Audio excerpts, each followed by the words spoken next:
Yo, we're here again, It's been too long doing the thing. doing the thing. Yeah,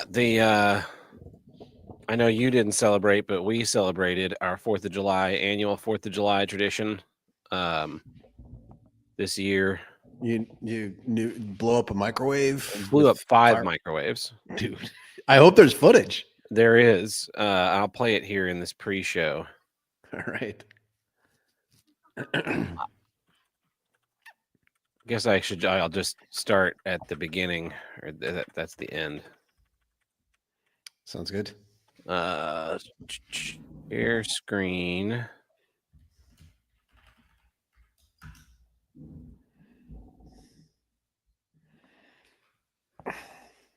So this is our ordinance.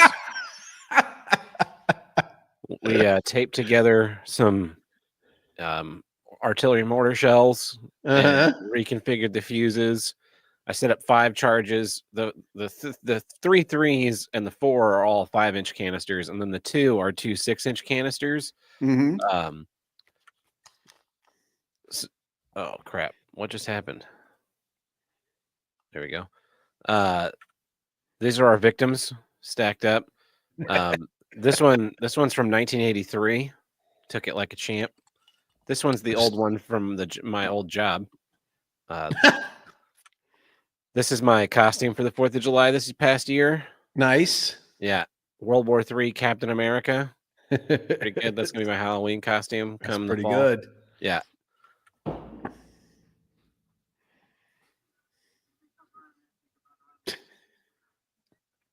Are you hearing this? No. It's a little bit squirrely, but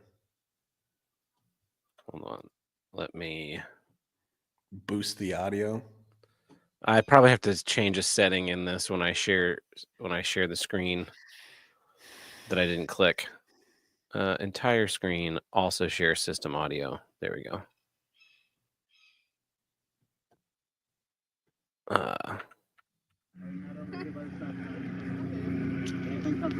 you hearing it now? Yeah, plenty. Yeah.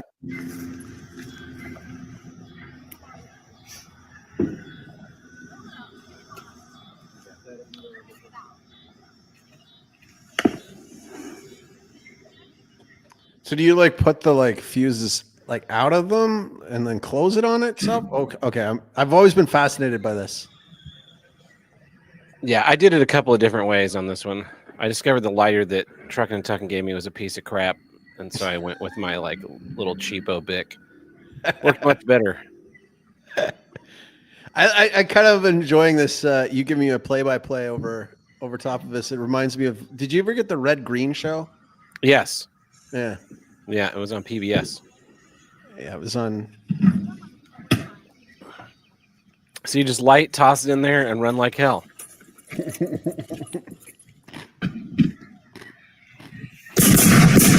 Oh, that's beautiful.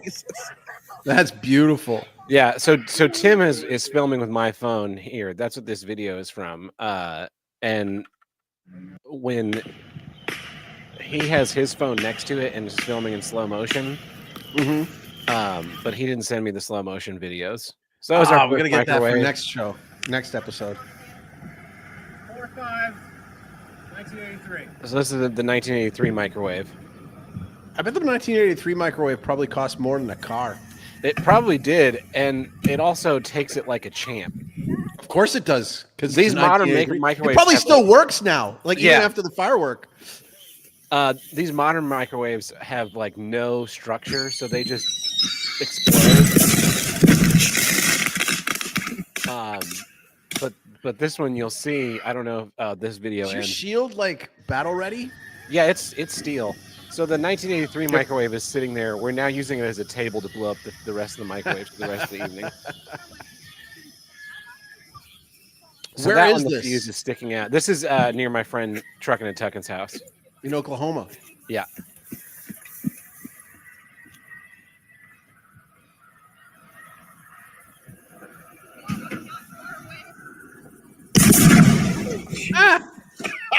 That got some air.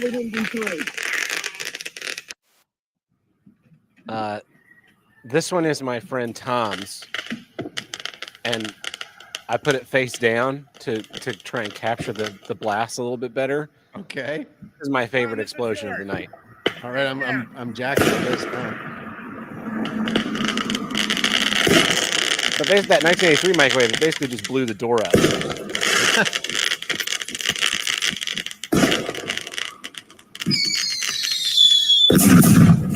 And That was awesome. Jesus Christ. So that's the aftermath of that microwave. That's awesome. I sent that to my friend Tom, and then this is our last microwave of the night. It takes me a minute to get it lit because I decided to. Go I like how your pussy friends are always making you do it. I'm always the one that makes it explode. I don't know why. Oh, you letting it off of your cigarette? Yeah.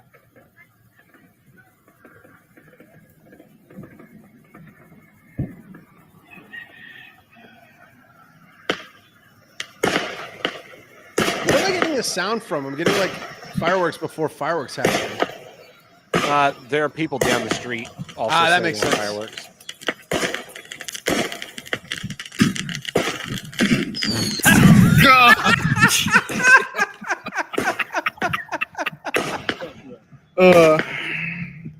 Yeah. So this is the aftermath. Just carnage That's of awesome. microwaves destroyed. Yeah, That's it's awesome. it's my favorite, modern tradition. I love it. I love it. That's fantastic. Well, we did not fire off any fireworks this Canada Day because we had Canada Day a week ago, right on the 1st, and but instead, what we did do is we invited over my British friend and a German couple that we met that lives kind of near us for the time being. They're kind of doing the traveling thing, so they're going to be motorcycling all around the continent later. But we invited them over, and I got to treat them all to their very first corn dog. Oh wow!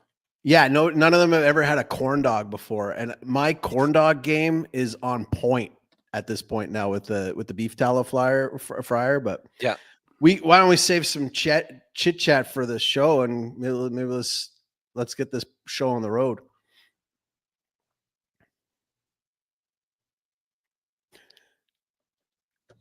What do you figure? Yeah, let's do it. All right then. This week's episode of Here's What I Don't Get is brought to you in part by 9 of your fingers. Hopefully you have a 10th, but the 9 that you made it out this 4th of July with, they'll get you through until next year.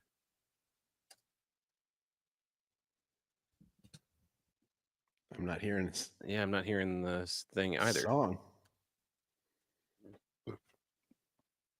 Oh, that's because I didn't add the soundboard to the show. There we go. There we go. Here we go.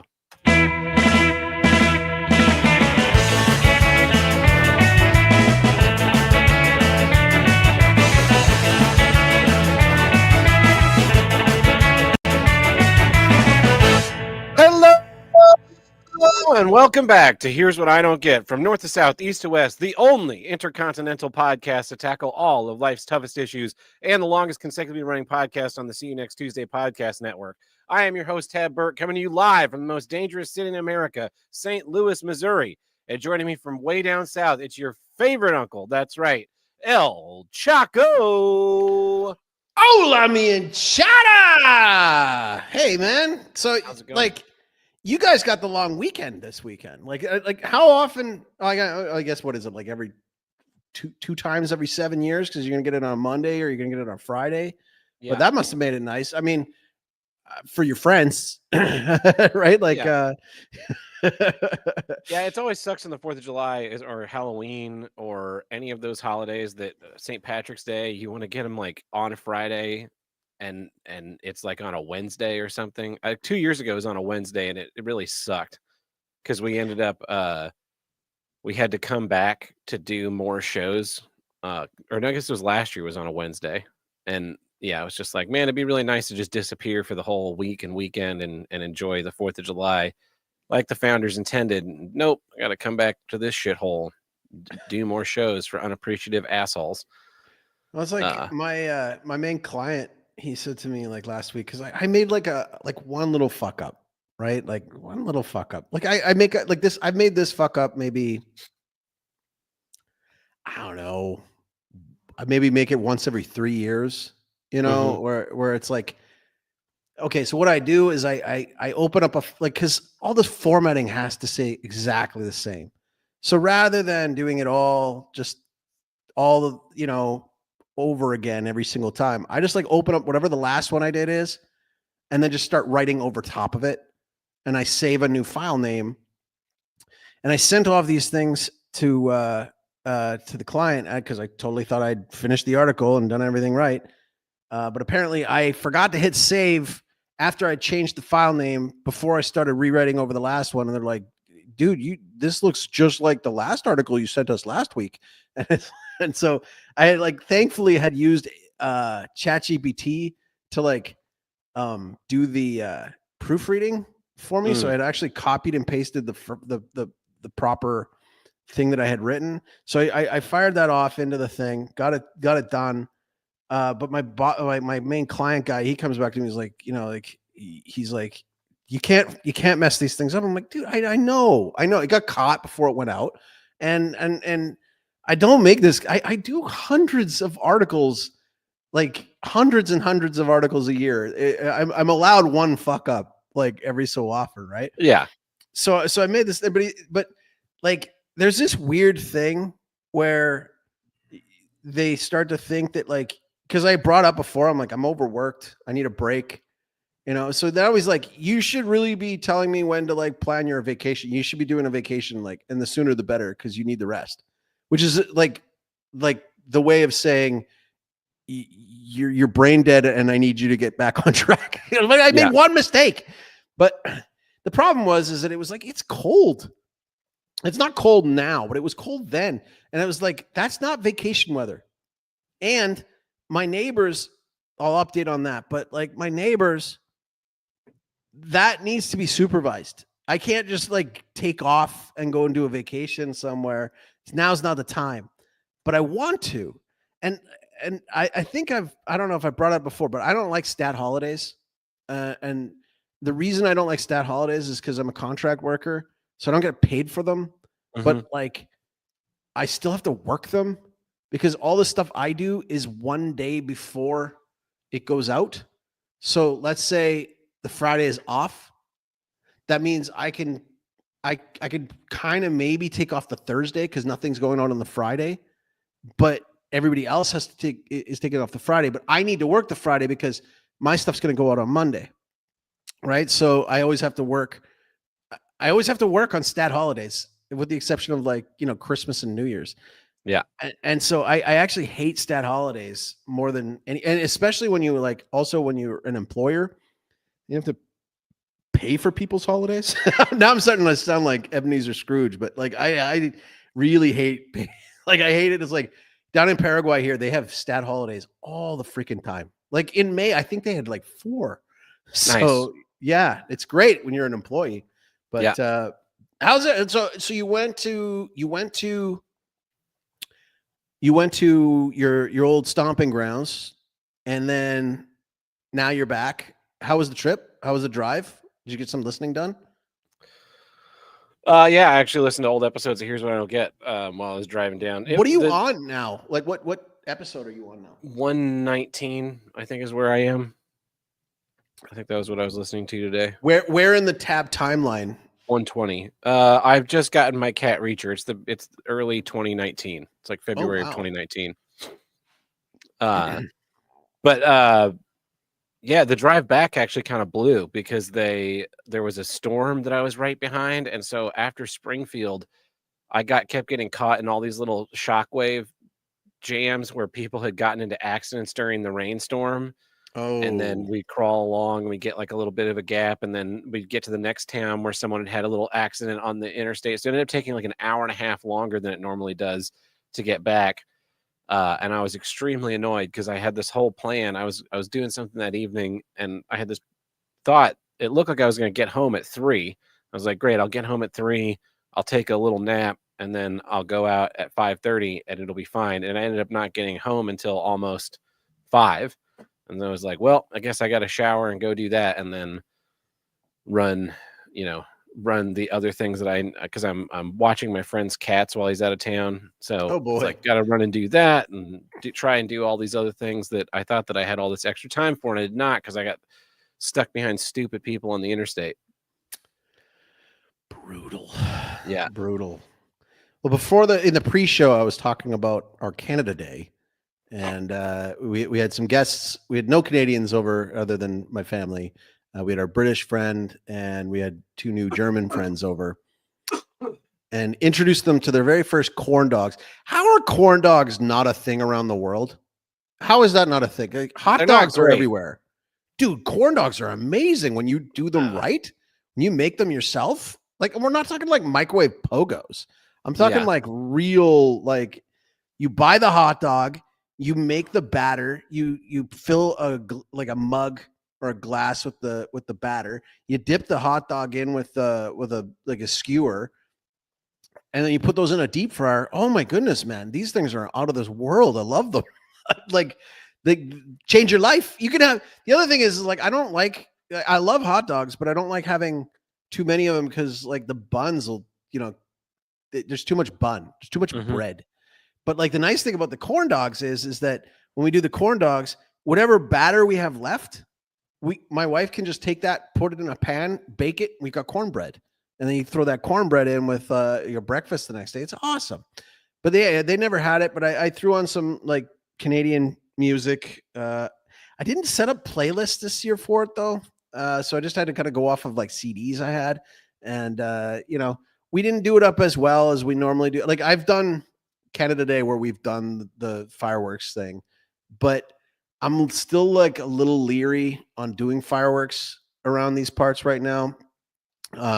Last time I tried to do fireworks, we showed it on the program. That was what my wife's birthday, and we had an incident. And then also we've got our neighbors moving out. And the other thing is, I don't want to send the message to the neighbors, even though I am going to celebrate when they're gone.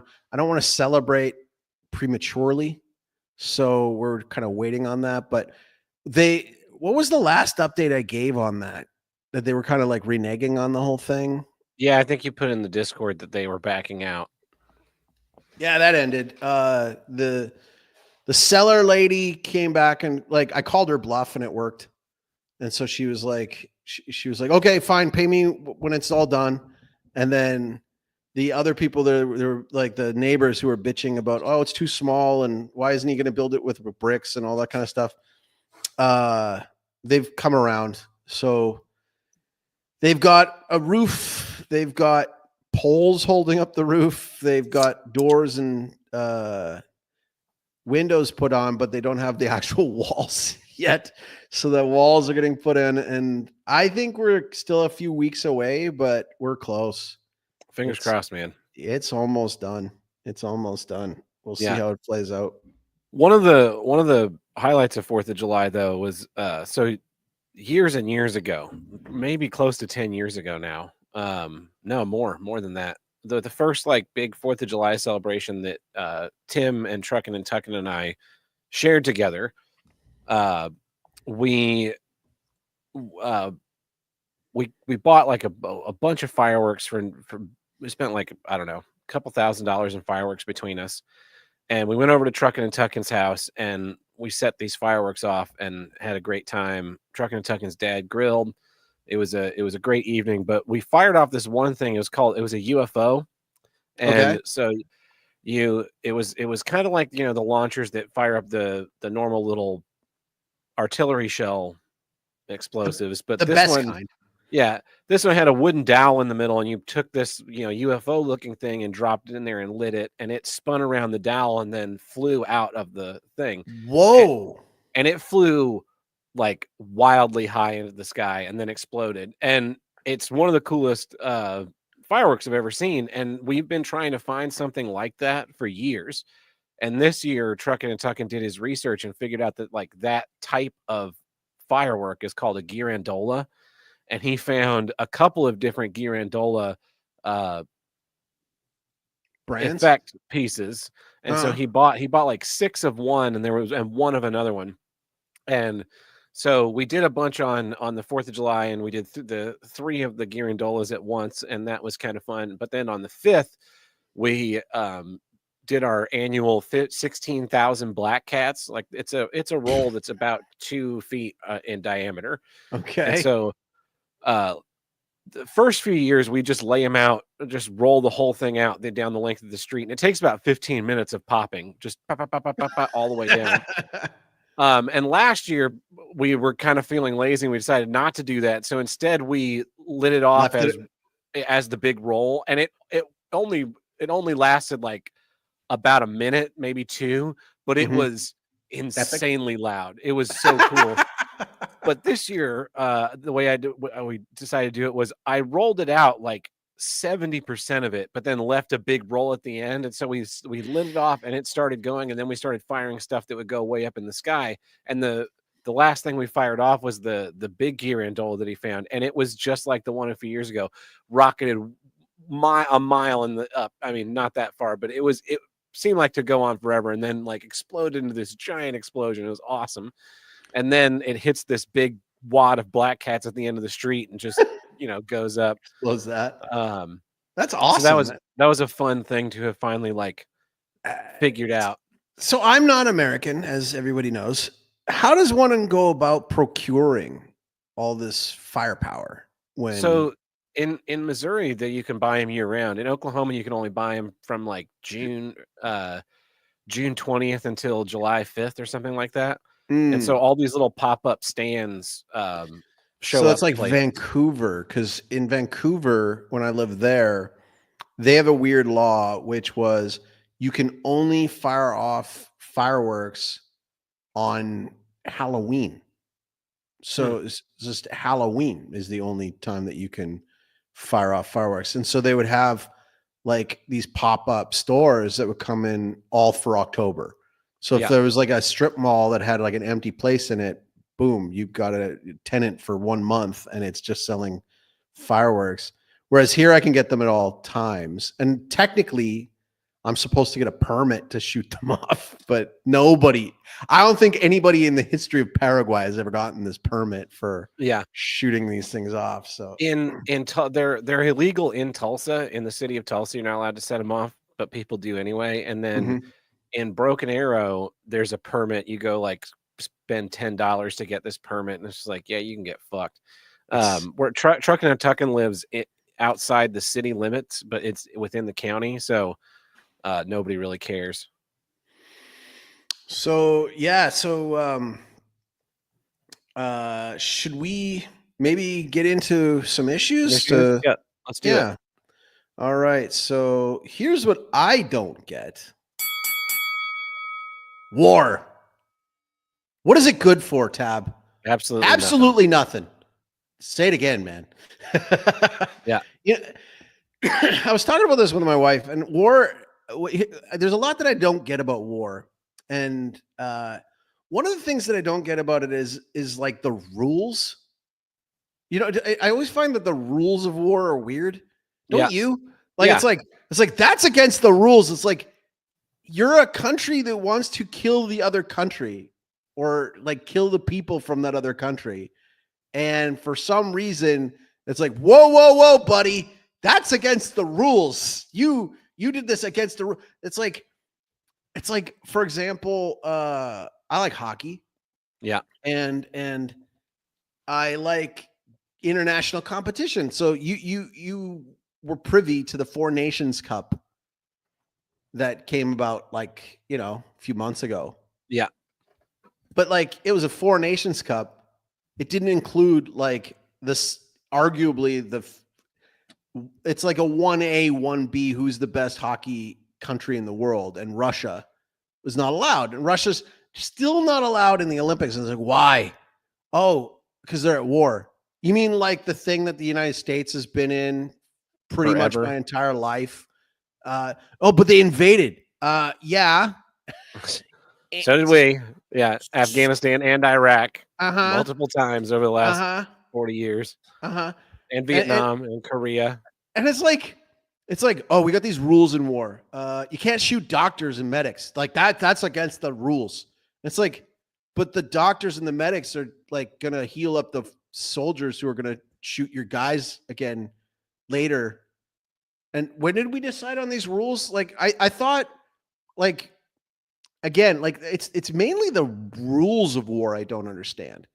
Like Yeah. the fact that like it's so weird to me. It's like you think about it, it's like, okay, what is war? War is like, oh, we're gonna battle over this disputed territory, or we're gonna battle over this disputed resource, or we're gonna battle over this other thing. But it's like at the end of the day, it's like, okay, this country is perfectly cool with killing people from this other country. And yet somehow we got these rules about it. That's the thing. It's like, don't you want to wipe them out? Like, I'm not trying to sound like a genocidal maniac. I'm actually not I don't like war at all. But it's like the fact that we slap these like rules on, like it's some sort of sport, weirds me out sometimes, because it's like you're at war. Don't you want to, I don't know, win the war? So okay, but we can't. But you know, like this country bombed civilians, but those civilians were hiding the soldiers of this other thing, or there was a factory that was building weapons, or blah blah. Like there's always some excuse. Like the main thing I don't understand about war is just like the conditions. You know what I mean? Like, Yeah. it's like, don't you find it kind of weird sometimes when you see like the stats where it's like, oh, you know, there's been like we over the course of the Vietnam War, we had this such and such a many guys die. It's like, okay, I've watched the war movies, which are bullshit. Because if you watch a war movie, it's like they're constantly in a battle. Mhm. But then for some reason, like when I'm like learning about like history and stuff like that, it's like you hear about the Battle of Normandy, or you hear about the Battle of this thing, and it's like, okay, but like how long was that? Like a couple days, you know, like a couple days. Like they make it seem like I know I'm totally gonna get like lynched by like vets. I'm not. I love veterans, and I don't want you to die, and I don't want you to go into these things. But what I'm trying to say is, it's like anytime I hear about it, it's like, oh, this guy's a war criminal. And yeah, okay, so it was meant for first world versus first world civilized warfare. What is civilized warfare? Do you know what I mean? Like think about it. Like think about even like the old timey wars where they would just like march and then kneel down and shoot each other on the front lines, and then those guys would die and they grab the guns and keep firing at each other. And they just like why the Americans won the Revolutionary War, because we were fighting asymmetric warfare, where they're like, yep, we're gonna line up, and we're like, nah, we're hiding in trees, motherfuckers. Yeah, but that's what I mean. Like, okay, not even just like conventional warfare. I mean, like, you know, when they say like Iran hates us and they want us all dead, right? Yeah. And it's like, okay, why aren't they doing anything then? You know, like why aren't they doing anything then? Like, they want us. They especially wanted the president dead. Yeah, that's what we have intel that says that those assassination attempts on him. Yeah, that was actually orchestrated by Iran. And it's like, proof? Can I see some proof of this? Like, okay, how about this? If they really hated us so bad and they want us all so dead, then I don't know, why are they not blowing up like electric company stations? Why are they not poisoning water reservoirs? Why are they, like, if they really want us dead, if they hate us so much, then what's stopping them from going, like, because the concept of fighting a war and killing somebody is like we're going to send these young soldiers, these men, our best men, these are our masculine men, these are the ones we should be marrying off and having families and like using as like farmers and like producers of things. But instead what we're going to do is we're going to turn them into cannon fodder and that's somehow okay. But like then like because like the rules don't even matter. Like again, it's like we were talking about this with our German friends, because like the German friends, they have like guilt up to here. Like they've been just nailed with it for their entire lives. And there's sometimes where you're like, don't be so hard on yourself. But like you didn't do it. But like the thing that I come away with on this is like, it's like, okay, so for example, Hiroshima and Nagasaki. Yeah. Now, if you talk to like a real patriot, they're like, well, we had to do it. We had to do it. It was the only way to end the war. We had to do it. It's like they were already on their heels. It was already getting close to over. Yeah, but we had to do it. Okay, but explain. We had to do it. We didn't have to do it because of Japan. We had to do it because of everyone else. I mean, that was that twice. Yeah. No, twice. The first one was sending a message. Did you have to pick the most Catholic cities in Japan? But the other thing is that like Dresden. Like Dresden, when you learn about Dresden, and it's like, so now when we have people, we're like, how dare they? They hit civilians. It's like, so did fucking you. So did you. We're the baddies. Like we killed a lot of civilians. We have done some pretty horrible things. Napalm, Vietnam. We've done some pretty horrible things. So I'm not understanding, when do the rules apply? And when do they not apply? That's the thing I don't understand with the war thing. I think where the rules came from is, you're talking about your German friend who has all this inherited guilt for what they did.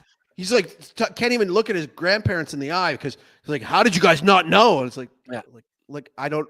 We're eating corn dogs, sir. I'm not going to get over this with, we're not going to solve this with your grandparent issues. Sorry, following the devastation of World War I and then going into World War II, I think that like the Europeans suddenly felt this great shame in the level of war we had achieved, and so we applied these rules at the same time as like this mutually assured destruction came about, and that we would never have another First Nations kind of war. It would be abstracted, which is why we ended up going to Vietnam and Korea through proxy wars. Yes, but. Which is what Ukraine and Russia is.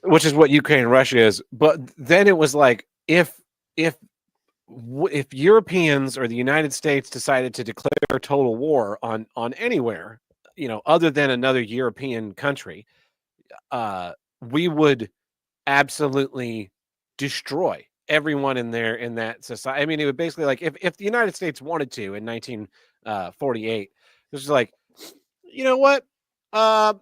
Bangladesh, we want it. It's ours now. We could have just wiped out the entire population and then just been like, retire to Bangladesh. It's now an American protectorate. There's no one living there, because we had like the force to. So we got the League of Nations after World War I, and then the UN after World War II, to be like, oh, everybody, let's all keep it fair and above board. But nobody even listens to them. But that's the other thing. Like nobody even listens to them. It's like, oh, the United States is constantly vetoing on behalf of Israel, whereas like, war crimes and blah, blah, blah come about. That also pisses me off about the UN too. It's just like, we're paying for all this shit, and then the UN's like, yeah, the US, we're going to sanction you for what you're doing in Afghanistan. Yeah. Why don't you sanction our fucking dollars going in to fund you guys existing? Why don't you move your headquarters off our freaking soil then? Like, I just don't, it's so loosey-goosey, don't you think? Yeah. It's like we have these rules, but nobody follows them until they do, but they don't. Like, I don't know. It's just so stupid. It's so stupid. It's like, okay, it's like when they say, oh, Russia, they invaded. It's an unjust war. I'm like, okay, well, who decided it's unjust? Why are they doing it? Why are they doing it? They're just doing it willy-nilly? No. There's more to it. Let their hockey players play. That's all I care about. Let their hockey players play. Well, that's the other part of it that's really annoying, is that the people that are explaining to you that it's an unjust war don't understand what is actually happening. Yeah. Well, and not to say that you and I do, but you and I are going to be like, I don't know. It seems like it's a pretty complicated geopolitical situation with like bases and shit kind of being on Yeah. Russia's border. It seems like maybe they NATO don't. encroachment and all this kind Yeah. of stuff. Yeah, it happens. Seems like maybe there's an argument for both sides, and to just be like, this is why Let them diplomacy have fails. it. Let them do the thing. Yeah, it's the same thing with Iran and Israel right now. Like Israel has basically wiped out all the Palestinians. Never again is now, they say, as they committed genocide against brown people in the former land of Palestine. Oh, but And they then were using their children as human shields, so we got to Yeah. blow up both of them. And apparently that one's not unjust. That's not war crimes. Oh yeah, no, because they never do anything wrong. So And then they pick a fight blowing with up hospitals. I guess that's fine because they were hiding snipers in the hospitals. Like, what the hell are you doing? They pick a fight with Iran and start sending over bombs, and then Iran, it's like the kid on the playground. As soon as he slaps back, and then they come running to teacher in the United States, like, oh, can you believe what Iran did? Can you believe it? And then we got to get involved in bombings. And then I see like some really weird shit. Like I saw this post this week that was about it was like Israel bombed a hospital that was only for transgender people in Iran, killing 100 transgenders. This is a direct attack on the LGBT. That's horse shit. And I was First like, of all, this is Iran. I don't think there's a fucking transgender hospital in Iran. If I was betting man, I would not bet on a transgender hospital existing in the country of Iran. If there's a transgender hospital in Iran, it's basically an empty building that has an elevator that goes all the way to the top. You know what I mean? Like it's yeah. But that's it. Okay, so yeah, the rules exist so that we don't WMD each other to death. It also, yeah, but again, like, okay, so I don't know. It's just like weird. It's just weird because it's like weird because a gentleman's agreement, if you're playing poker with your friends, or some little like honor system, which is fine when you're in a close knit group of people. I'm going to tell you this in private. You're not going to pass it on. But in like global politics, eventually someone's going to want to win more than they care about being respected by all the other nations. That's the thing. It's the difference between a sanctioned boxing match with like gloves and rounds and the rules and a referee versus a bar fight versus an alley fight. Yeah. Right? Like there's a difference between a bar fight and an alley fight. The bar fight still has spectators. The alley fight, like that's where people die because heads hit concrete. Yeah. And so what I'm trying to say is like, I get why you would want to have gentlemen's rules. I just don't understand how we all came to the agreement that it's like, okay, like we're going to be at Cold War with you and we're still going to hate you and we're still going to ban you and blame you for literally everything, even if you did or didn't do it. And any problem in the world is going to be your fault. But, when we do ever go to war with you, it's going to have some rules and we can't shoot each other's doctors and we can't, do blah, blah, blah, blah, this or that, because that's against the rules. It's bullshit. Yeah. I'm not trying to, it's just like, it's bullshit. It's like you either like, do you want to take this territory? Do you want these people? If your war is killing people, well, okay, so like, why is it different that you killed this guy because he was in his army fatigues on the like? That's the other thing. It's like this whole thing is like, what? They're not fighting fair because they're guerrillas. They're not even wearing fatigues. It's like they're not even like wearing army fatigues. Like, because you want to kill them and they want to kill you. What are we talking about here? Well, right? also like, now with the way modern war is going, it's like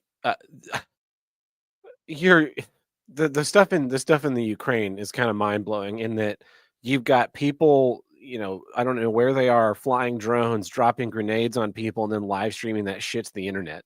And it's like, where's the fucking rules on this? This is fucking brutal.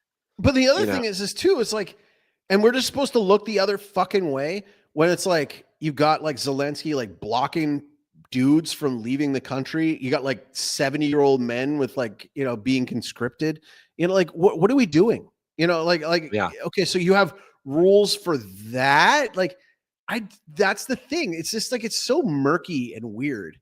And it's like, and then also it's like this counts as an act of war, but this doesn't count as an act of war. Like what is the USS Liberty? What is, like what is 100 million people wandering across our border and waving yeah. flags of foreign countries in our biggest city, saying that they won't leave? And then you've got like Tim Pool going like, oh, it's going to be a civil war. It's brewing at all times. It's always a civil war. And it's like, okay, well, like when, how, what's the rules for that going to be? Because when, please, that shit's going to be weird. Start the fucking civil war. I don't care who does it. Whatever side Nancy Pelosi's not on, I'm volunteering for.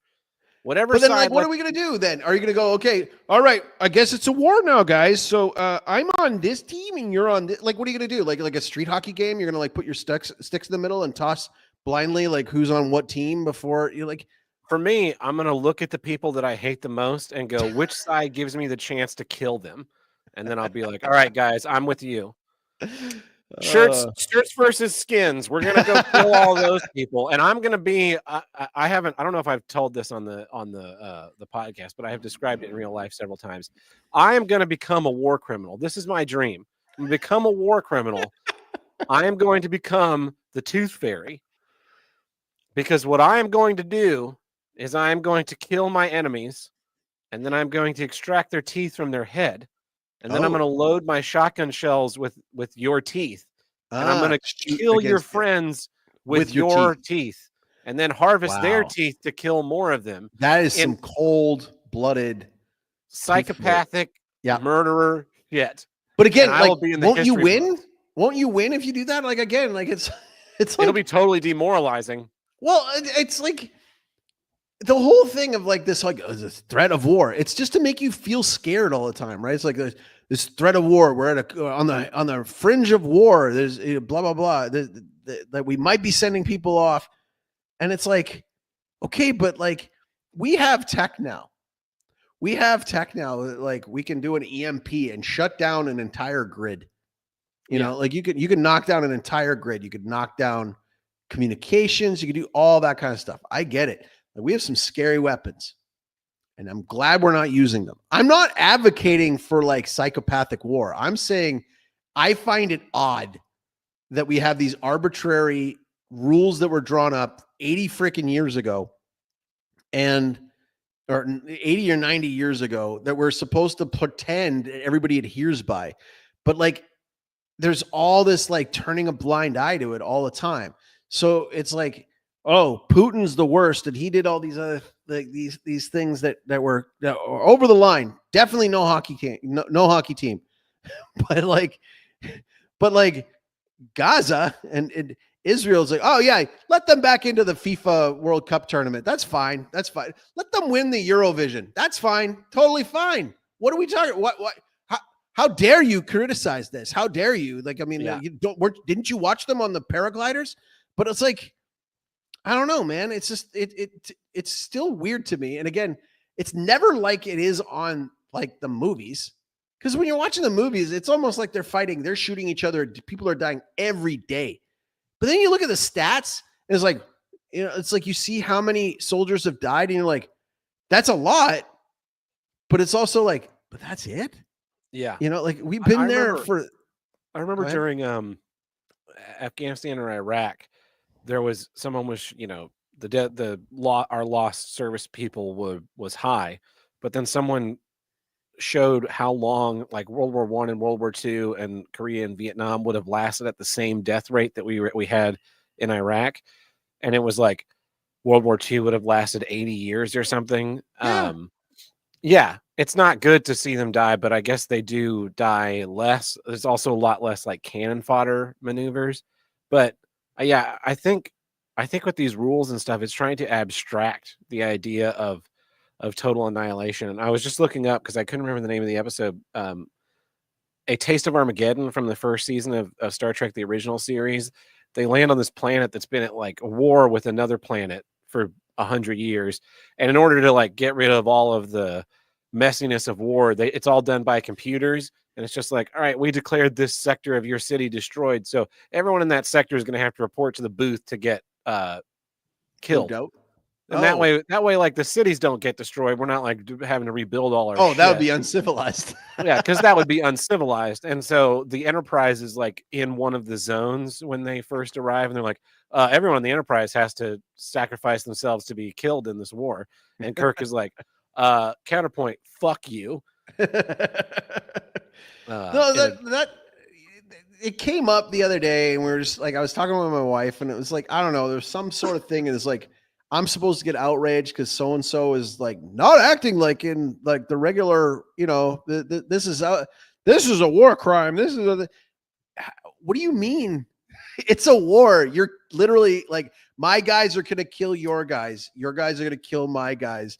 But there's a crime involved. And that's a bad PR disaster. Well, at the end of the war, that's the thing, is that at the end of the war, they'll just declare it legal. It'll be like, yeah, we won, so what we did was justified, and this is the new way we fight war. Look at the Treaty of Versailles, man. Like, you know, like you guys lost, so you're gonna pay for everything for the next 20 years, and don't you get pissed off and like go berserker again, because that'll go very poorly. Yeah, the next Treaty of Versailles will ban beer halls. Beer hall pushes.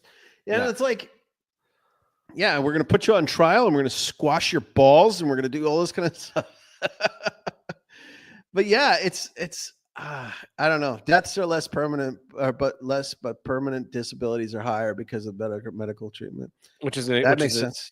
Exact reason why I'm against sending our people anywhere on this planet that isn't like, we should withdraw. The U.S. should withdraw all of our troops and just put them to work fixing the interstate highways.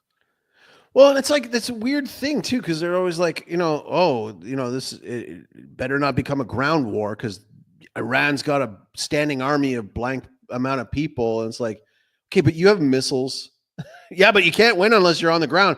But you have missiles. Like, look, I don't know. I'm not saying do this, but it's like, you know, you could look what Israel's doing. Look what Israel is doing. And we're supposed to, like, people are outraged, and you're like, yeah, that's right. It is outrageous. But at the same time, it's like, yeah, they don't give a shit about your rules. Yeah. They just don't give a shit about your rules. The only thing rules they care are about for the is, rest of us, not for them. Yeah. Is them winning, and they will stop it. And they don't care about winning, man. It's just like, it's vengeance. It's just vengeance. Well, that's why they have the Samson option. I don't even buy it. Honestly, I don't. I think that's a whole other story. I think the whole it's Samson a bluff? option. I think it's a total bluff. I think the whole thing's horseshit. Yeah. I can definitely see that. I'm just like the Iron Dome is horseshit. I mean, I was standing outside a Quick Trip yesterday, and I was like, you know what? Maybe we didn't fucking land on the moon. Did that really happen to you? Because like, that was an actual thought that went through my head yesterday. Not yesterday, Sunday. Literally, my wife, like before dinner, my wife is showing me a picture of Neil Armstrong's like suit and his like boots from his suit. It was the I've seen the picture. It was the indoor boots. It wasn't the like. Oh, okay. Yeah, it wasn't his outdoor. It was the indoor boot, because you got to wear those boots yeah. Okay. All right. Well, the floor of the lunar module, they didn't have seats because it was only operated in null gravity, so it had Velcro on the floor, and so they wore these soft shoes to stick to the Velcro. Oh, okay. Okay. For piloting, yeah. Okay, with their 60s Texas Instruments calculator technology. Yeah. So anyways, that's my issue is war. And it's just like, I hate war.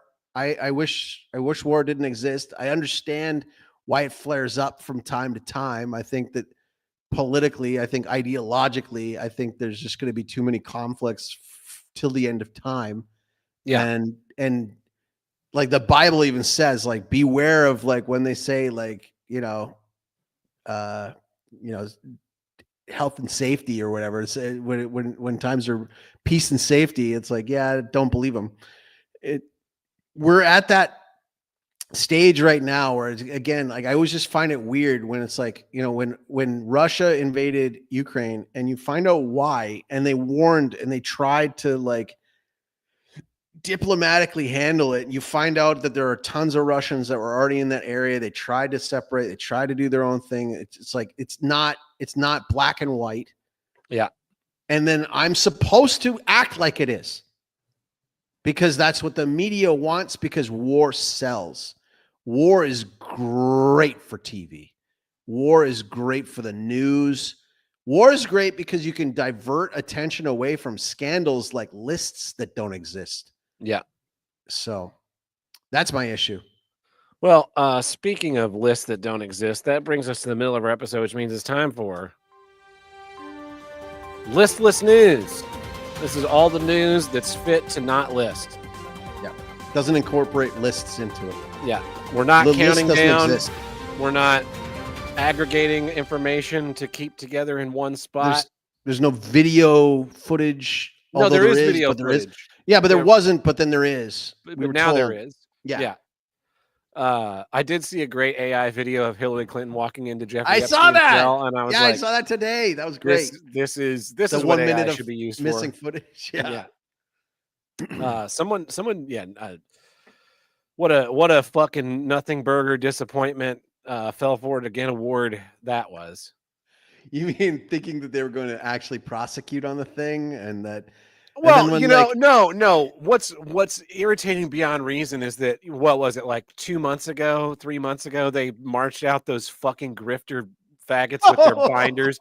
Look, we got a preliminary list. Yeah, with like and now it's like stuff now that was there's more nothing. blanked out than I had already seen. Yeah, fuck off. And then on top of it, it's like you got Bongino and Kash Patel, like you know, you got clips of them in 2023 saying about how they're gonna, you know, this is gonna get wrapped up and blah blah blah, and then they come out and they're, I'm serious, you guys. He totally killed himself. I am so serious, you guys. We've seen everything, and I'm telling you, do you think I would lie to you? Do you think me, who got appointed to this cabinet, in the cabinet of Donald J. Trump, who has never told a lie in his entire career, do you think that I would ever lie to you, the American people? Think again. I see, you know, people being like, all you MAGA people, you know, when Trump, were you gonna? It's like, yeah, absolutely. I 100% believe that Trump is on the list. Then, Oh, he's If on it's the not list. getting released, he's on the list. He's on the But list. he never went to the island. He only rode on his plane once to go back, and it's bullshit. Well, and then, Bullshit. but then I saw someone else just being like, why are all these Democrat leaders who hate Trump not saying anything? It's because he's not on the list. I'm like, no. They're not He's saying on anything it. because They're they're on it also too. on the list. Yes. Yeah. Dude, it's all pro wrestling. It's all yeah. pro wrestling. It's viscerally irritating. Yeah. I don't really care. I don't really care if there's a D or an R or an I or whatever next to whoever these people's names are. People that are harming children should be lined up and shot in the back of the head. Mhm. Death penalty for pedophiles. Mhm. That's Give him like 5 minutes to get right with God. Give him 5 minutes. Yeah. And My it's my other option that I will also accept is we deport them all to Haiti. Ooh. I'm interested in that. That's Yeah. I don't hate that. Yeah, and we'll fly Right. drones and like televise it like international pedophiles versus the criminal underbelly of Haiti. Yeah. See how the voodoo doctors treat him. Yeah. Well, No Jobu down there. I've got a news story. Yep. That we've Okay. been talking about this a lot for the last couple months, and we're probably gonna be talking about it for the rest of our lives until they wipe us out. But there's a new rock band out. Big. They have over 500,000 monthly Spotify listeners. The It's at Velvet Sun. 850,000 now. Yeah, the Velvet Sundown have released 2 full-length records in a single month, with a third on the way in July. While this rapid rise would be impressive for any music act, it appears the group may be a product of generative AI. Mhm. They've only existed for 2 weeks and pumped out albums like there's no tomorrow. Images all are AI, obvious AI generations. No one's actually heard of them or seen them anywhere. Oh, their images of their photos are so AI. Like they're not even like Not even like one of the better image generation tools. They look like It's they're generated by Grok. yeah, exactly. They look like they were generated by like Llama or whatever Meta's one is. Um, the it's a 70s psychedelic alt rock and folk. The members are listed, but they don't seem to have any trace online other than the band's own Instagram page. Oh, and they're diverse too. They're like really diverse. No, they look like 4 white guys. I guess No, they maybe this don't. guy's a Mexican. No, they don't. This is- There's This yeah, is the image I have. yeah. There's the mystery meat brown guy. There's a Jewish guy on drums. There's one white guy, and then the front guy is Mediterranean looking. Yeah. So They don't look Swedish. it's I hate all whatever 850,000 people subscribing on Spotify. Mhm. Like, if you're like, oh yeah, let me follow the Velvet Sundown, that should send a thing in, and then your voter registration should be revoked. Like, So- I'm sorry, you're too stupid to be part of society. So my son got a new computer just this weekend. And it finally arrived. It was with his birthday money from like April. And he's been able to kind of work on some stuff. I mean, he's done the Suno thing and checked that out. And he started like I love when like younger generations have better radar for AI than the rest of us. And we were at this burger place, this Argentinian burger chain called Mostaza, Mhm. on our way back from Mass on Sunday. And I shit you not, they were playing a channel like where 100% of the music was AI. Like and my son picked it up way before the rest of us because they all sounded poppy and synthy, and they all sounded like like knockoffs of Yeah. like Katy Perry or I don't know, Sabrina Carpenter. I don't know any of the who I don't know any of these new artists these days, but my son pointed out something to me, which was that you could totally tell because of the lyrics are all shit. Yeah. They're all like vapid, empty, don't make any sense. They all talk about the season. So it's like about the summer or the spring. It talks about like there's always a mention of like flashing lights or neon lights or something about something you're drinking and you're something about your dancing. And it's all the same bullshit. But we're sitting there at this place and it felt like it was the same song playing for 20 minutes. But no, they were all AI generated songs. Bang, bang, bang, bang, bang. And one of the ways you knew they were AI is because when you Shazammed them, it could not figure it out for the life of it. It couldn't figure it out. And there's a guy I watch, Rick Beato. Have you ever seen this guy? Yeah. And so he took that Velvet Sundown? Sundown. Yeah. He took it and like, what he has a software that could split a song into its tracks. So like the drum track and the vocals and the bass and like he showed what happens when you take a normal, regular, good song and split it into its tracks. So he took like Led Zeppelin, like Good Times, Bad Times, and like it's really cool when you break those down into the tracks because you can actually see what the different like musicians are doing. But when you do an AI song, because AI is trained on shitty MP3s, when you do that, it can split it up, but there's artifacts in all of the other tracks of everything else. Yeah. So like there was a debate whether this group was fake an AI or not. And the weird thing is that Spotify, I don't think you mentioned in the story, but Spotify gave them a verified star. Oh, I didn't see it in that story. Yeah. They have an agency and an agent, and this guy swore up and down that they were a real band. So this is I just cannot gaslighting. wait. There's gonna be a biopic movie in like 30 years where about the 4 randos who get like hunted down because they look like the AI generated thing to become the Velvet Sundown. Well, and that's the thing. It's like I'll take 10 Milli Vanillis over this shit. Yeah.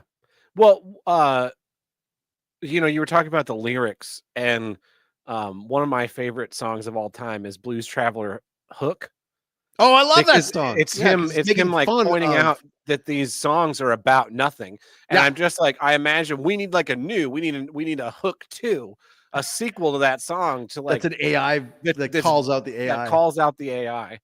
Well, And it's like you know, younger people are catching it more. I it's it's like, why? Record companies are shitting their pants over this idea that they can create a group that doesn't exist and then just rake in money from stupid people. yeah. Well, my wife and I think that Spotify did this. That Spotify did. It? Spotify itself did. Oh this. yeah, definitely. And then they just can promote with their own algorithm, their own. Yeah, they crap just music. go this you know, because also love the description of a 70s, what was it, 70s psychedelic alt rock funk or folk, and it's like that is a lot of genres listed that you can then go like, this Put into belongs in your Suno. playlist and your playlist and your Yeah. playlist and your playlist. Like, no, this belongs in Satan's asshole. And like you listen to it, and it's like if you, it goes back to my issue from last episode, which is like there's something off. Yeah. Like you're like, yes, this is technically a competent song. Like it has its things. It sounds all right-ish. Something off about it, but at the same time, it's like I don't know what's good about music these days. I haven't heard a new band or a new album put out. I honestly, I haven't checked out a new album in at least 10 years. At Yeah. least 10 years. Maybe 15. Like I don't check it out anymore. I don't care anymore because it's not made for me anymore. Yeah. So, you know, I don't care. But when I see this, it's like, why not? Why not? You know, like why not make an entire movie on Seed Dance? Like do it. See what I care. I'm not going to watch it, but nobody's watching it anyway. That Electric State movie that was on Netflix that they spent like, I think they spent like 300 million or 350 million on this stupid thing. And it's like I read an interview where they were saying that they're purposely making movies that you don't have to pay attention to. Yeah. Okay. They call it second screen movies because they know they've done their data. They've done their research on this, that when people are watching a movie on Netflix, they're not watching the movie. They're looking at their phone and occasionally looking up. And so if a movie is too interesting or you need to follow it, that's what they call a first screen movie. But they need everything to be a secondary screen movie, a second screen movie. Because what they found was if the movie is too interesting that you need to pay attention to, people will turn it off. Because that's the kind of people we live around. You know, we figure them all out. They all unmask themselves when they put their masks on in 2020 and 2021. So like we know they're out there, and there's more of us than there's more of them than there are of us. Yeah. And that's who they're catering to. No, they're getting a serving of teeth. Let me tell you. Do you do have any news stories? Yeah, I got. Let's just do one and one. Okay. I got the world's most expensive cheese sells for $42,232. A Calabrales cheese made in Spain earned a Guinness World Record when it was auctioned for $42,232. And the cheese created by Angel Diaz Herrero Cheese Factory was sold by the Regulatory Council DOP Cabrales in Asturias, Spain, and purchased by restaurant El Llegar de Coyoto.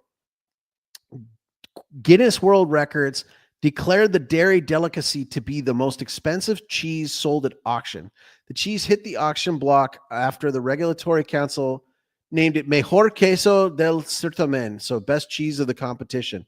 The pricey cheese weighing in at 5 pounds, 5 pounds, Holy just shit. 5 pounds, for $42,000. Was made with cow's milk and aged for 10 months in the Los Mesos cave, which is nearly 5,000 feet above sea level. And that's all the information I got from this story. It didn't tell me anything about the taste of it. It didn't tell me anything. I got a picture of it. It's kind of like white and green, but I wonder if it's even like going to be eaten, or if it's one of those things where, like, you know, they sell bottles of whiskey for $10 million, and then, you know, they just is never this just get on money board. laundering? It's Is like that a money laundering? Yeah. Are we doing more money laundering again? Because Yeah. like I should have picked this one. I'm looking down. I'm like, because like Guinness Book of World Record stories are always great. I had a buddy who worked for them, who actually was the verifier for South America for a long time. So I met him. Not like I said a record or anything, but I'm looking down here. It's like read more, and it's like I should have clicked this story because Spanish woman earns world record for collection of 15,485 egg cups. Yeah, that's something that's going to come in handy. Yes, that's a lot of egg cups, and I'm glad that she's got that collection so that we don't. And when she passes away, you know, somebody's going to get to inherit that, like a goodwill, incredible, yeah, egg cups. And anyways, that's the news. Yeah. Well, this has been the listless news. That was not a list of news stories. That was 2 individual news stories that have no relation to one another and should not be tracked for any reason. And that takes care of our news segment this week. But you know what it doesn't take care of? It doesn't care of egg cup budget. Yeah, and if you want to help with our egg cup budget, you can visit us at patreon.com/HWIDG, which stands for Egg cups are us. That's not even close to the Here's what I don't egg cup. Which is almost the name of the show. And over there we have 2 tiers. We have the $1 tier, which is a way of just saying, hey, like what you're doing, keep doing it.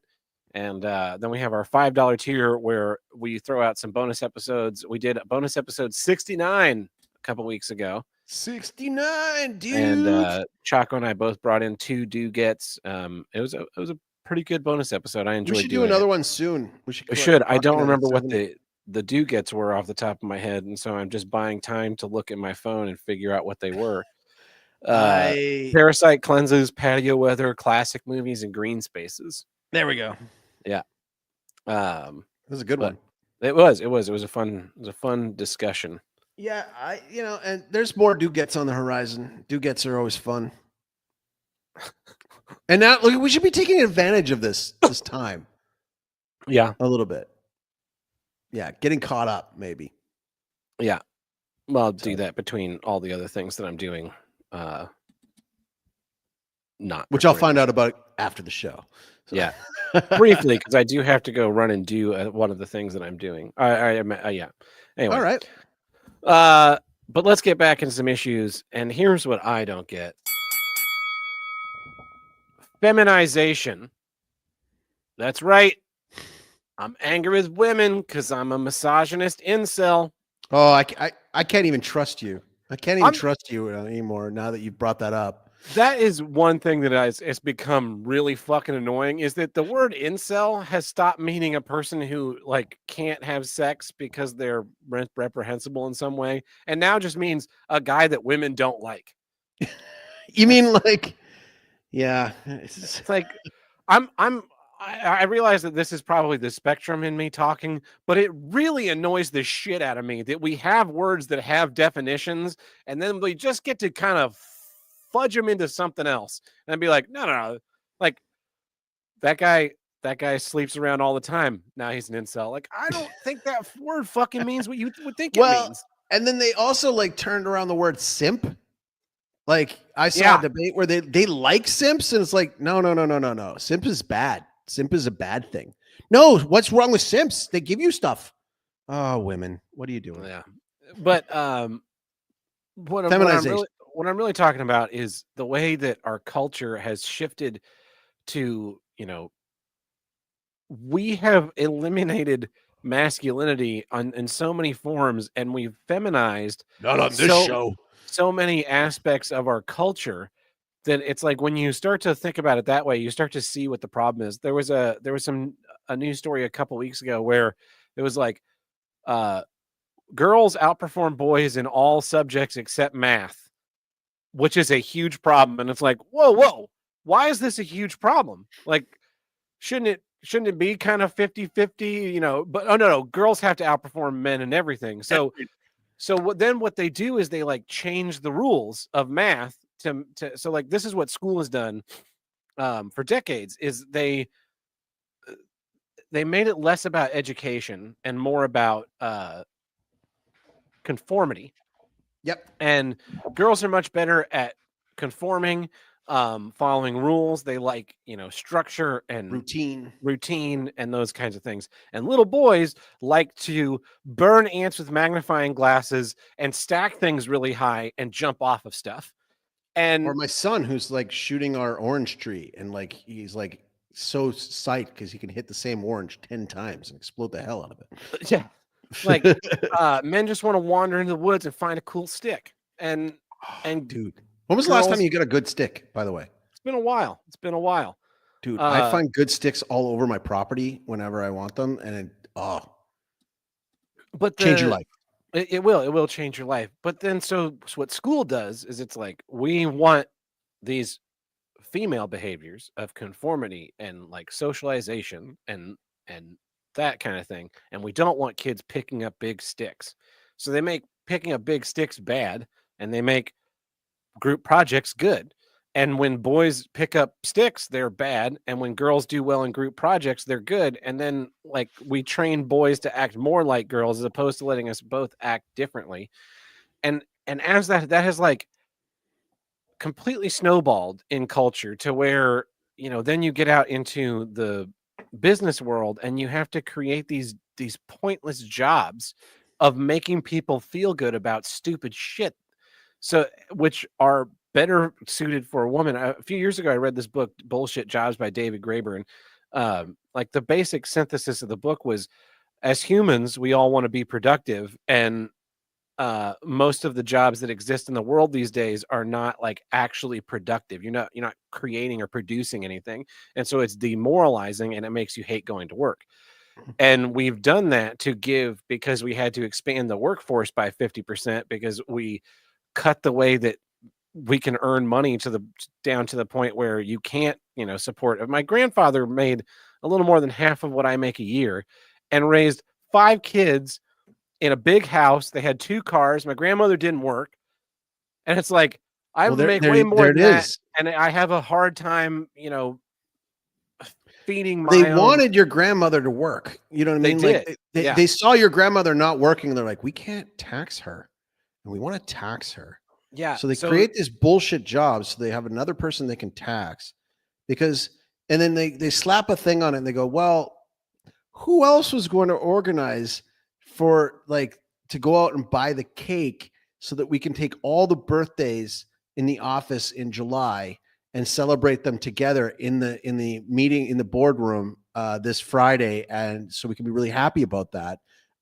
You know, somebody's got to do that. Yeah, that's a job that has to exist. And and so there's you know, we create these jobs that don't need to exist so that we can create more money. And then but then we create like the girl boss, and we have women comparing themselves to men. Like you need to be a ruthless and assertive and like all of these aspects of masculinity. But they don't know how to do it. And so they end up coming off as like harpies and bitches and cunts and then don't feel fulfilled in like pursuing these and these goals of wanting to be, because like women are much more nurturing. People say they're empathic. I don't think they are. I have met so many women with absolutely no empathy other than performative empathy, but they have that performative empathy where they have to pretend to care. Oh, we care about your birthday, so we're going to do it. And like, that's what the world wants to be. The world wants us to all be these performingly empathetic people that go, oh, I really care about what's happening in the Ukraine, and I care about homelessness, and I care about illegal immigrants. But that performative empathy, like the feminine drive to nurture and protect, doesn't actually solve problems. It just kind of glazes over them and then creates another layer. So like right now we're dealing with this huge invasion of illegal immigration, and the only argument against it is like, well, they are coming for a better life and it's hard time here. And it's like, yeah, it's fucking slavery. Mhm. We've enslaved these people. We're not only are we enslaving illegal immigrants by using their labor under the table to do jobs that we don't want to do, which is evil. But we're also by allowing this whole other market of people to exist, we're robbing the chance for Americans to earn a living wage at a job that it like actually produces something. So instead of being some middle manager, yeah, you might go and clean houses or you might go pick fruit. But I tell you what, a 19-year-old kid during the summer would be plenty willing to spend their summer picking fruit. Yeah, they'll get a tan. They'll be in shape. And like it all goes back to that boomer mindset of, oh, well, I worked a summer job and paid for all my college. It's like, yeah, because your college cost $2,000 a year, and you were able to go get a job at Price Mart stocking shelves. I saw this fucking insane boomer take of talking about how two people working for $15 an hour at like a local grocery store or some kind of service place would make a household income of $67,000 a year, which is more than enough to like raise two kids on. And then someone like broke down the math of how no, it's fucking not. And that's ignoring the fact that when you work one of these $15 an hour service employee jobs, they won't schedule you for more than 30 hours a week, because once you break that threshold, they have to start paying benefits and they don't want to. So best case, you have two jobs that pay you $15 an hour that you're working 50 hours a week, not with any overtime, because it's not 50 hours at the same job, any one job, and you have no benefits. So fuck off and die. I also saw this woman on Twitter talking about how it's the responsibility of the smart kids in class to reach across and tutor the dumber kids in class to make it better.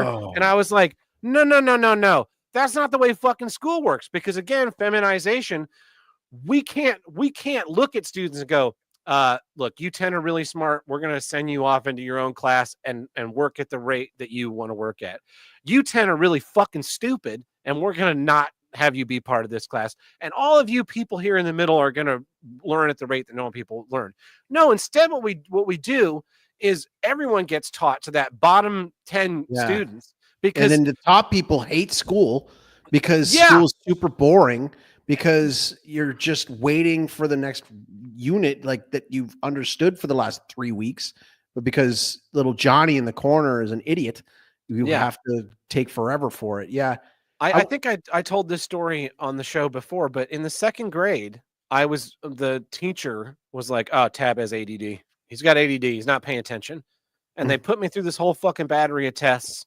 And it come out of the fucking battery of tests, and it's like, now he has a wildly high IQ. He's smarter than you are, and he's bored to death. See, I got the ADD diagnosis when I was at the end of grade 10, right? And all the way through, it was like he scores extremely high on the like aptitude tests, but then like in class, he doesn't hand in his homework, so he doesn't get the higher marks in the class. Like it's like he's not even trying. And it's like, because I don't have to, because it's garbage. The whole thing's garbage.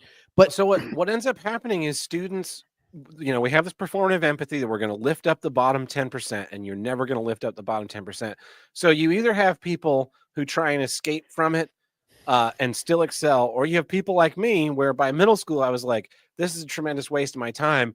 I can coast through all of this. I got accepted to the most prestigious high school in Tulsa, top like 500 schools or something in the nation while I was there.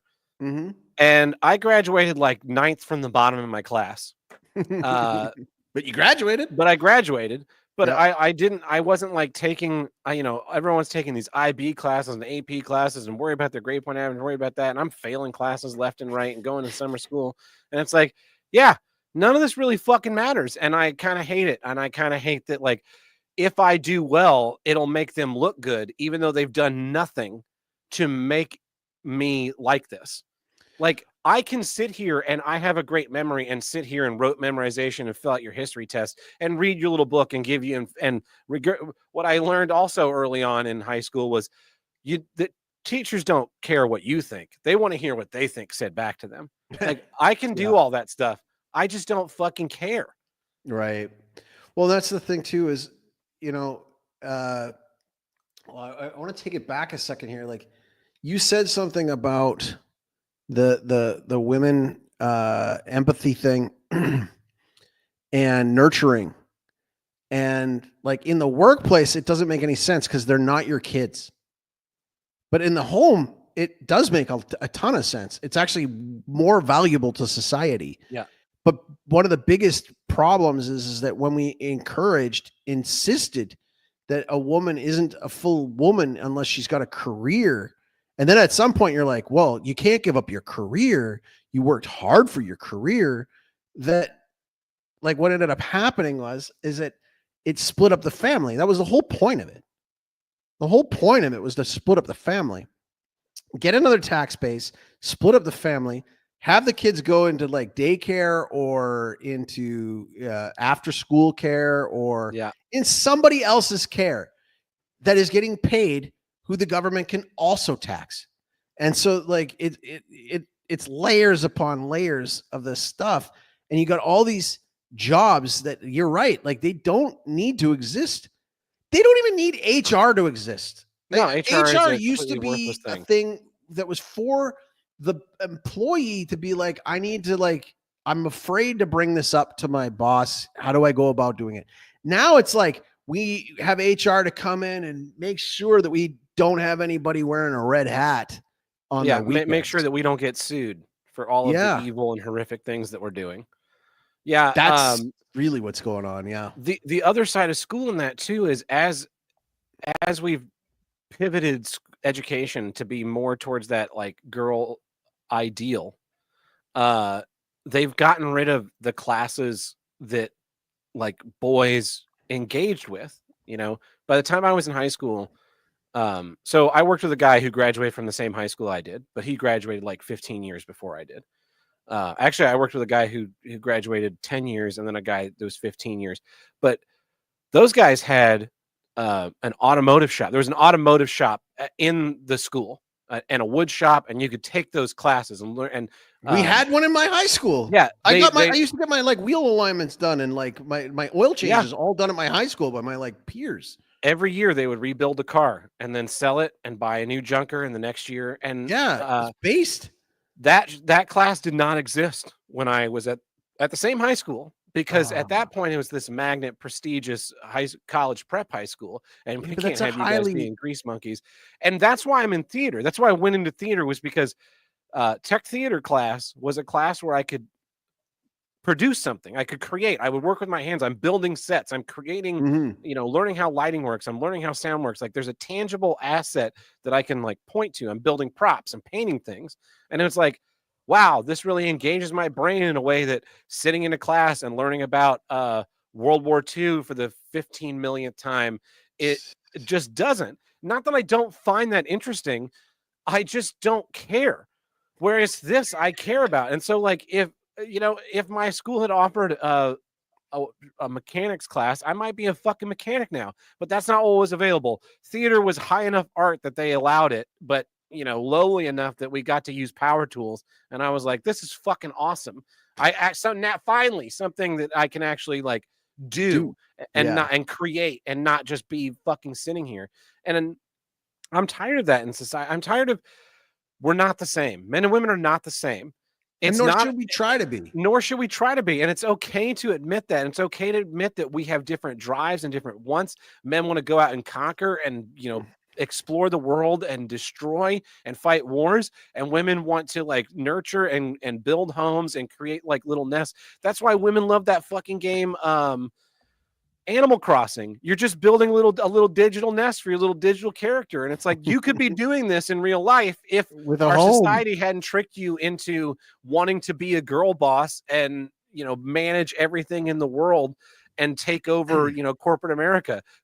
Like, and I see, you see these photos, like, who the fuck wants to work in a cubicle farm? Why would you fight to do that? Why would you want that? Why would, how do you look at like the pictures of your grandparents and see someone that was unhappy?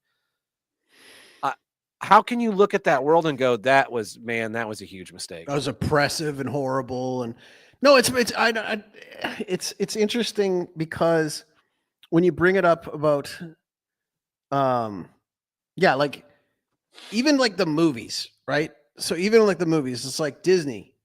You're Disney, so you got the princesses. That's your shtick.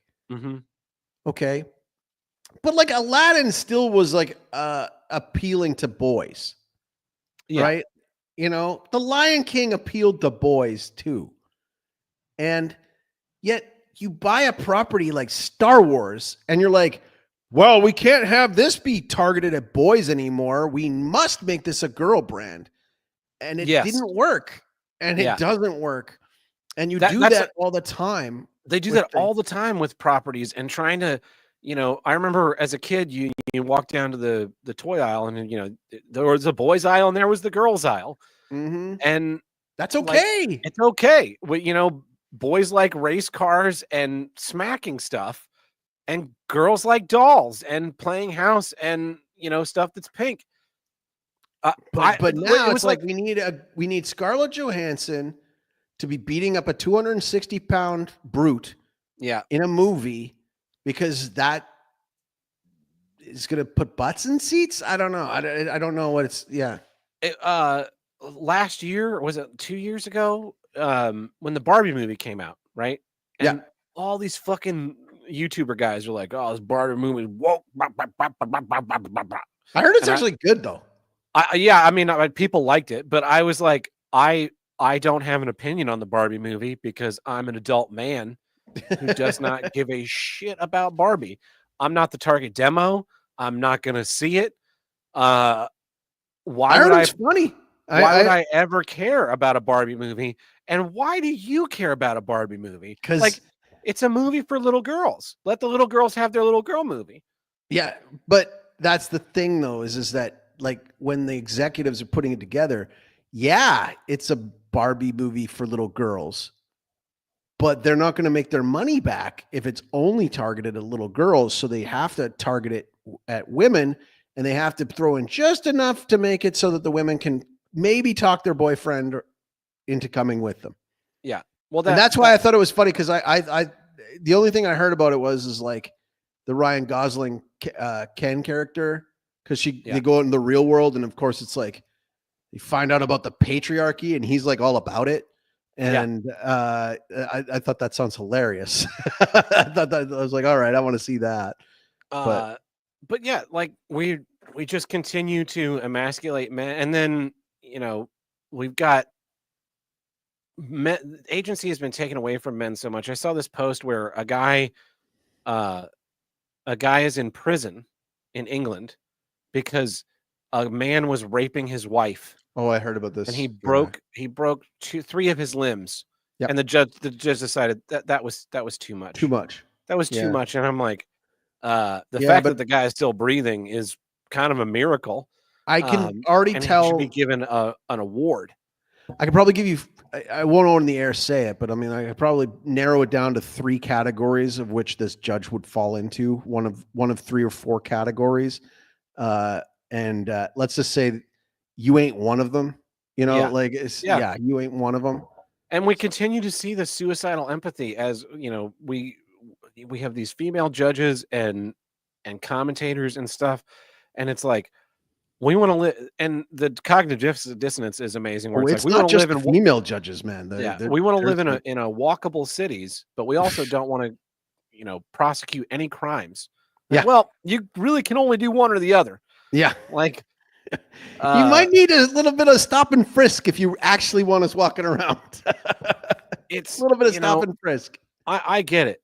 I feel bad. You live in Mexico. I'm glad I don't live in Mexico. But you don't get to come here and then plant your Mexican flag and send your money back to Mexico and then tell me to fuck off in my own country. No, no, no, no, no, no. You fuck off. You want to enrich somewhere, enrich your own fucking countries. Yeah. We don't need you. We landed on the moon without you. We built a fucking civilization here. Or maybe not. Maybe we faked 250 it years so of well. excellence. We don't, well, 200 years of excellence. We don't fucking need you here. Yeah. The last 50 years have been a fucking miserable nightmare. I'd much rather go back to the 1950s and you guys can go fucking do whatever you want in your own fucking lands and be proud of your culture and heritage there. I'm going to be proud of my culture and heritage here because this is where my fucking culture and heritage comes from. And I'm tired of being told, I'm tired of that, like, you know, heat wave map of just being like, we have to be caring and let people in and be empathetic. We do not. We do not. And your caring and suicidal empathy and like putting women in more and more positions of power where they get to make these kinds of decisions is what is fucking bleeding us dry. Because like, just think about your wives and, you know, it's the wife jack where sometimes they ask real fucking stupid questions about what you're doing because they're not thinking all 7 steps of the construction process of renovating the kitchen at once. They're just thinking, well, I would like the kitchen to be replaced. Right. Like, but at the same time, again, like there's strengths and weaknesses of both sexes. So like we need that kind of whimsy sometimes. We need that to add some flavor to your experience in life at the same, because like if we you know, but it's like there's a time and a place. Yeah. So you know, in the workplace or in the court system, or like the court system should be as black and white as possible. yes, it should be very logical. It should be extremely low context. You know, like it should be extremely low context based on high trust. And it, you know, like that's what you should be working with as your goal, but they don't, because it's not for you. And as we saw with the Diddy thing and the no lists, you know, like it's not, the courts aren't for you, the workplace ain't for you. You do what Chaco did. Do what I did. Go get yourself an online job and fuck off and go buy yourself some land, and you don't have to deal with anybody around all the time. And then have your wife, like, find an awesome wife, have her live with, like raise your kids and homeschool, and you don't have to deal with any of this crap. This is why I'm hoping for the Civil War. I'm hoping to become a war criminal. There we go. Then you know, I've got on the other side of this wall is your bedroom, right waiting for you if you need to flee. So it's all good to go. Good issue, man. Thank you. Yeah, I've been thinking about that all week. I can imagine. So this has been Here's What I Don't Get. I'm Tab Burt. I'm El Chaco. And we'll catch you guys next time. Ciao, ciao.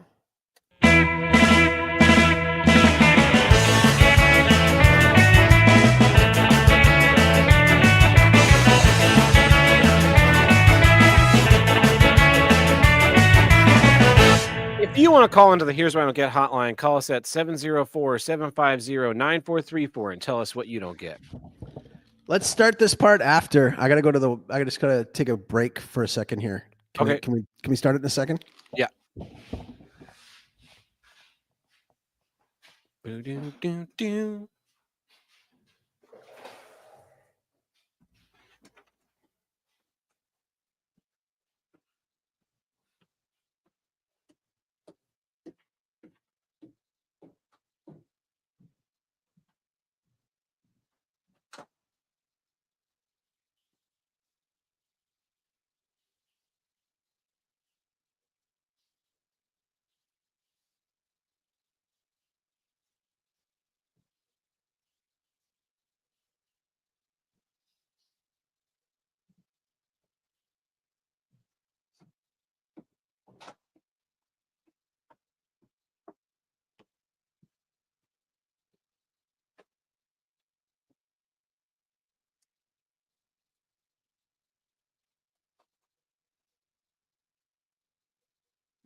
Is we getting another stimulus?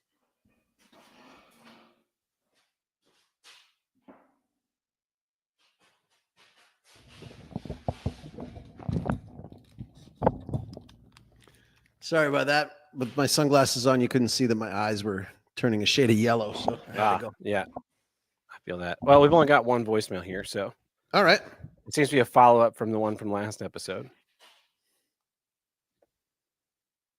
Boomers Part 2. And Joel, you criticized me because you said it's not every boomer. You know, there's always some in every generation. Okay, man, it's not every black person too, but come on. Anyway, here's what I don't get. Boomers Part 2. Why will boomers just not fucking retire, man? Like, I want to be a network engineer. I want to move up in the current company and be a network engineer.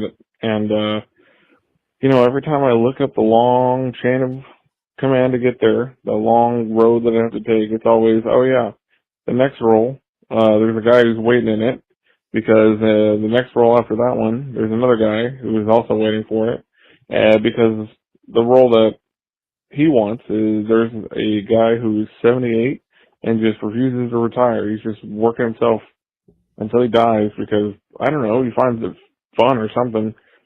I mean, you know, the concept of you stop working, you rot. I've seen it happen. It's probably one of the most depressing things on earth.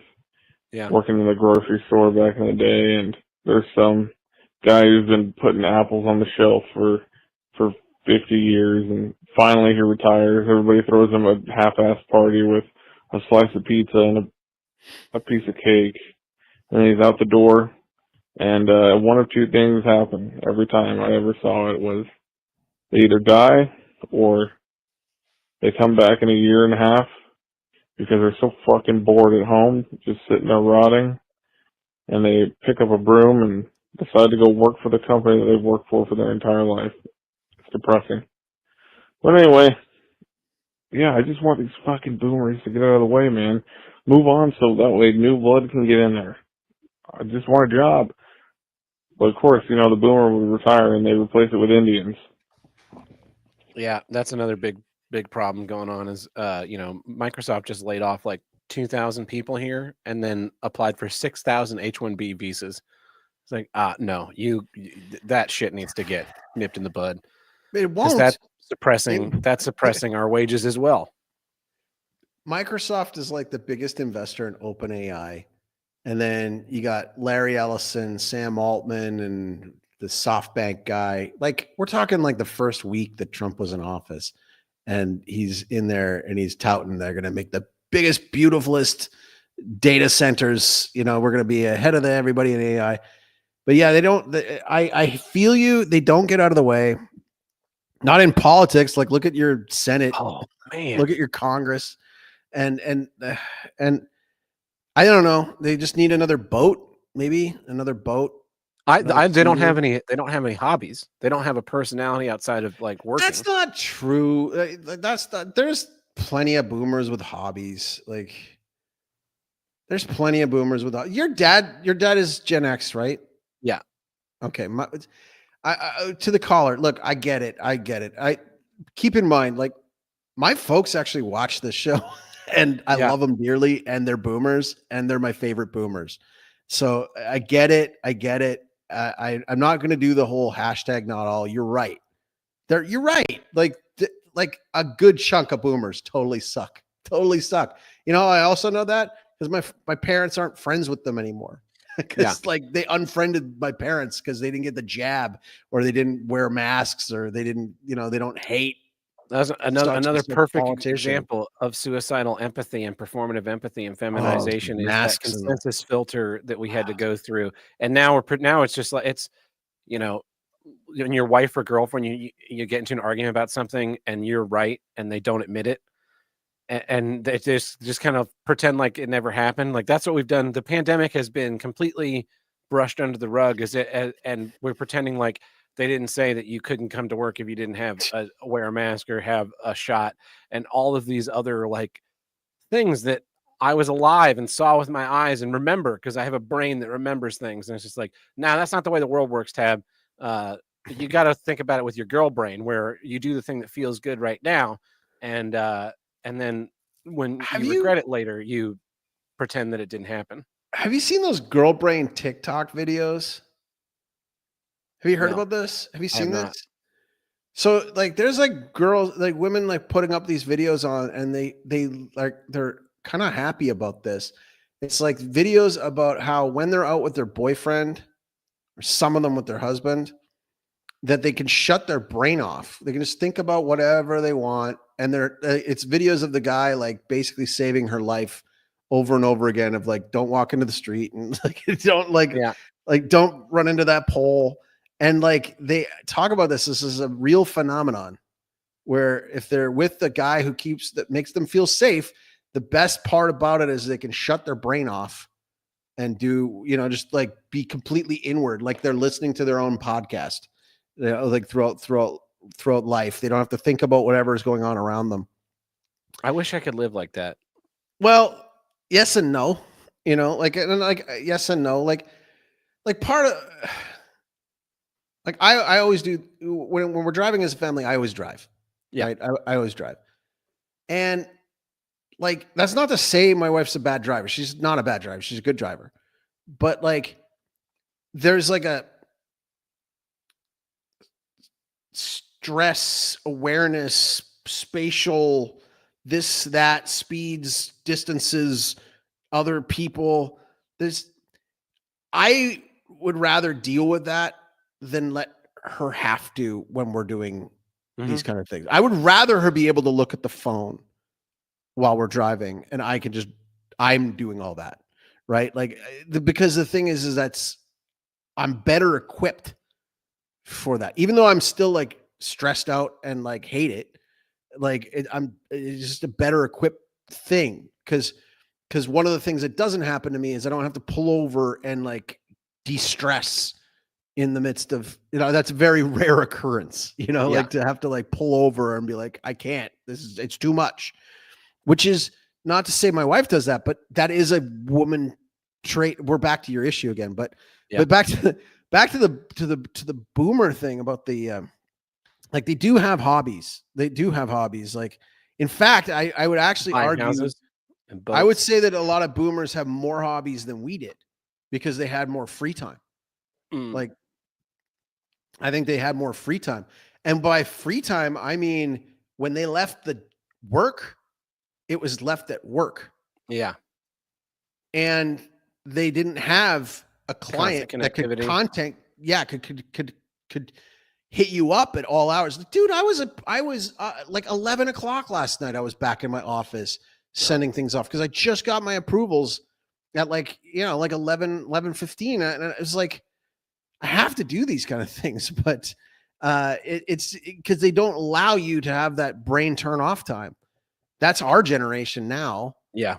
But when it comes to the, like, I'm totally with this guy though, about boomers not getting out of the way and retiring. But the thing is that some of them just can't. Some of them just can't, because like whether it's a mental, physical, sometimes it's economical.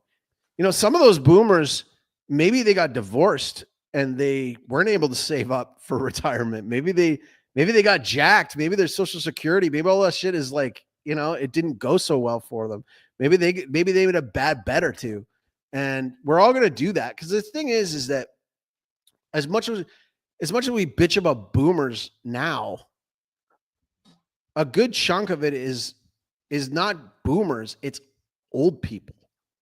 Yeah. You know what I'm saying? Old like people is a long hated tradition on Here's What I Don't Right. Get. But at the same time, like the boomers, they bitched about old people when they were younger. Right. And so this is and like my generation, it was like our grandparents were the greatest generation who, you know, they went to the war. They were racist as fuck, you know, like they were completely, they were so alien to us that we didn't understand, but we were alien to them because it's like, well, why can't you just do this and do that? And it's like, cause that's not the way things are.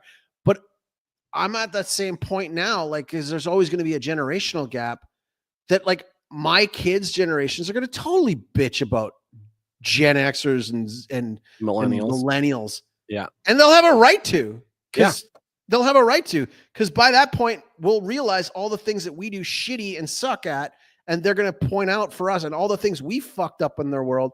And so that's the way I look at what the boomers is like. Yeah, I can pick out a whole lot of things that I have a beef on with boomer generation politics, boomer generation media, boomer generation traditions that were smashed, like things that were just done away with through the boomer generation, but they were raised by the quote unquote greatest generation. And like, like we as a society are all fucked up. When we get older, are we going to be retiring at 65, 64? Are we going to be retiring at 70, 75? Because we won't have any money saved up because we can't. Yeah. You know- I think a big difference, if it continues, is that boomers still frame their arguments and the way they think the world is based on the way it was for them. Right. And we can see that the world is not the way it was for them. We can see where it was like that, but it's not like that anymore. We see the way the world is for us, which is not the same as the world is for my kids, and is not the same as the world is for like their kids. But we're aware of that right now. So if we maintain that, I don't think we will. Perception, we can end up not repeating the sins of our fathers. And the reason why I think we won't, I think we will repeat the sins of our fathers, because that's what every generation does. But the reason why I think we will do the same and we'll forget all of these things is because, again, you and me remember 2020. You and me remember 2021. But like 98% of my peers from my high school graduating class, they've already forgotten it. They already are complete assholes about this. They've completely forgotten about it. They're like, well, I'm not getting the booster, but like you were an idiot for not getting it in the first place. Like that's how their line of thinking is. And it's not a generational thing. It's just a vapid personality thing. And so you're going to have some high IQ, awesome boomers, and you're going to have some fucking dolts, and you're going to have some like lousy ones. And the lousy ones, unfortunately, are the ones still working that you have to deal with because they didn't save up or they didn't do things right. And they're still there because they don't have anything else to offer. And so you're seeing the worst of the batch.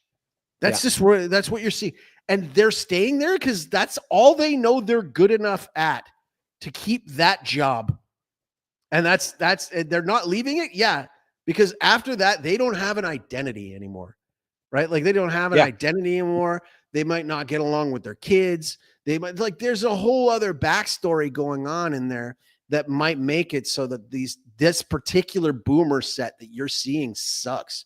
But then I also know some pretty cool boomers that did save their money, that retired, who do give loans to their kids or give like help when they need to. I've seen it. I've lived it. I know it exists. And so I have a tough time broad stroking it, but at the same time, I get where you're coming from. So I'm not dismissing the concern about the boomer generation. I will not throw that out. You have valid concerns. I'm not saying they're wrong. I'm just saying that, like, from the context point of it, you're probably seeing the worst of the bunch that are still in the workplace, that are still keeping those seats warm, and they aren't moving out of the way because they don't have anything else. And the other, I don't know. It sucks. It's not fair. Life ain't. Yeah. So I don't know. I got nothing else to add on that one. We don't have any other calls, or that's our voicemail this week. All right. Well, thanks again, man. I'm glad you had the time. Yep. Thanks for listening, everybody. We'll catch you guys on the next one. And till next time. God bless. Ciao, ciao.